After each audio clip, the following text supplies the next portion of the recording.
Assalamualaikum warahmatullahi wabarakatuh. Alhamdulillahirabbil alamin. Wa bihi nasta'inu ala umurid dunya waddin. Asyhadu an la ilaha illallah wa asyhadu anna Muhammadan abduhu wa rasuluh. Allahumma salli ala sayyidina Muhammad wa ala alihi wa sahbihi ajma'in. Amma ba'd.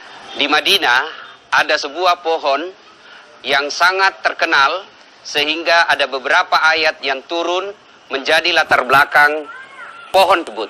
Pohon kurma ini dimiliki oleh orang Yahudi. Istimewanya pohon kurma ini, dia memiliki banyak sekali buah. Buah dari pohon kurma ini melimpah ruah. Di samping pohon kurma tersebut, hiduplah fakir miskin yang memiliki beberapa orang anak. Pemilik pohon kurma ini, Yahudi, sangat pelit. Dan suatu ketika, pohon kurma ini berbuah yang sangat banyak. Dia menyeberang ke pagar rumah orang miskin. Buah pohon kurma ini jatuh di pekarangan rumah orang miskin. Lalu apa yang terjadi pemirsa? Buahnya dipungut oleh anak orang miskin. Dimasukkanlah ke dalam mulut, disantaplah anak orang miskin ini. Si pemilik pohon kurma luar biasa pelitnya. Dia naik ke atas pohon kurma, jatuhlah pohon kurma itu di tetangga orang miskin, lalu dimakan anaknya. Begitu dimakan anaknya, apa yang terjadi? Begitu pelitnya ini, orang Yahudi, dia rebut itu yang ada di tangannya, anak orang miskin. Bukan cuma direbut di tangan anak orang miskin, yang masuk di mulutnya pun, dia cungkil. Begitu sekek ini orang, tak kasih masuk tangannya, kasih keluar kok. Kalau bahasa kita di Makassar, pasuluki, takok, patapas aku, kasih keluar. Ya dikeluarkan. Tadi betul bapaknya ini, anak-anak, lalu dia pergi melapor kepada Rasul. Ya Rasulullah, tetanggaku itu sekek orang Yahudi. Kenapa kah? Bayangkan itu anakku, kasihan jatuh itu pohon. Buahnya ini, pohon kurma, jatuh diambil anakku yang dia dalam pagarin rumah saya. Pemirsa perlu tahu, tak ada pohon, dan pohon itu menyeberang ke rumah tetangga, maka tetangga halal dan berhak mengambil buah yang ada di seberang pagar tetangga tersebut. Halal sebenarnya. Lalu mengadulah orang ini kepada Rasul. Ya Rasulullah, betapa pelitnya ini orang. Rasulullah kemudian datang ke pemilik pohon kurma. Rasulullah lalu berkata kepada pemilik pohon kurma, saudara, juallah itu pohonmu, saya akan beli. Tapi apa kata pemilik pohon kurma ini, si Yahudi? Saya tidak mau Muhammad. Boleh, kau ambil ini dengan syarat 1 tukar 40 pohon. Coba pemirsa, begitu sekeknya ini orang, 1 ji pohonnya minta diganti 40 pohon. Rasulullah kembali dengan kecewa karena tidak mampu membeli dan menukar 40 pohon kurma.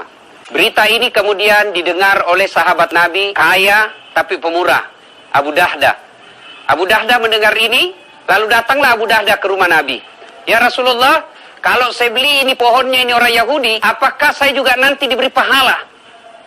Rasulullah tersenyum dan berkata, tentu, kalau kau membeli pohonnya ini orang Yahudi, maka Allah akan menyediakan kamu pohon yang begitu melimpah ruah di sorga. Mendengar ini Abu Dahda lalu senang sekali mendatangi Yahudi. Tuan, jual itu pohon kurmamu. Dia bilang ini orang Yahudi, boleh ji, tapi 1 tukar 40. Kata Abu Dahda, tidak ada masalah. Abu Dahda kemudian membeli dan menukar 1 pohon kurma orang Yahudi. Abu Dahda membelinya dengan 40 pohon kurma. Lalu setelah itu, Abu Dahda datang kepada Nabi. Ya Rasulullah, saya sudah bebaskan. Saya sudah beli pohon kurma ini. Lalu Rasulullah menghadiahkan pohon tersebut kepada fakir miskin dan keluarganya. Pemirsa yang saya hormati, begitu gembiranya miskin ini beserta dengan anak-anaknya mendapat hadiah pohon kurma yang banyak buahnya. Bergembira sekali. Tapi ketahuilah, siapa orang yang paling bergembira? Dialah Abu Dahda. Kenapa? Dia meyakini bahwa dia akan memiliki pohon kurma di surga kelak. Pemirsa yang saya hormati, investasi bukan hanya ruko, investasi bukan hanya gedung, investasi bukan hanya deposito, tapi investasi yang paling berharga adalah investasi untuk kehidupan akhirat. Abu Dahda rela membeli pohon kurma 1 saja, tapi dihargai dengan 40 pohon kurma, karena yakin bahwa apa yang dibeli di dunia ini, insya Allah kelak akan dinikmati di akhirat. Pemirsa yang saya hormati, silahkan berinvestasi. silahkan beli ruko, silahkan beli rumah, silahkan beli kapling tanah yang banyak. Tapi jangan lupa, investasilah untuk akhirat. Alangkah nikmatnya. Di dunia kita punya spring bed di tempat tidur, tapi akhirat juga kita dikubur nanti kita punya spring bed. Alangkah bahagianya. Di dunia kita punya mobil-mobil bermewah, tapi di akhirat juga nanti kita punya mobil yang mewah-mewah. Alangkah celakanya. Berapa banyak orang mobilnya di dunia, Mercy, BMW, tapi begitu dikubur, PT-PT yang miliki, yang panas lagi. Betapa celakanya manusia yang berinvestasi hanya di dunia, melupakan investasi akhirat. Ramadan, bulan untuk investasi akhirat. Ramadan Allah hadirkan untuk memperbanyak pahala-pahala kehidupan akhirat. Di mana kita yakini, satu kebaikan di bulan Ramadan sama nilainya 700 di luar Ramadan. Bapak Ibu, pemirsa yang saya hormati, bersedekah 1 rupiah di bulan Ramadan sama nilainya 700.000 di luar Ramadan. Maka hadirkan bulan Ramadan ini dengan cara memperbanyak investasi akhirat. Demikian, semoga ada manfaat. Assalamualaikum warahmatullahi wabarakatuh.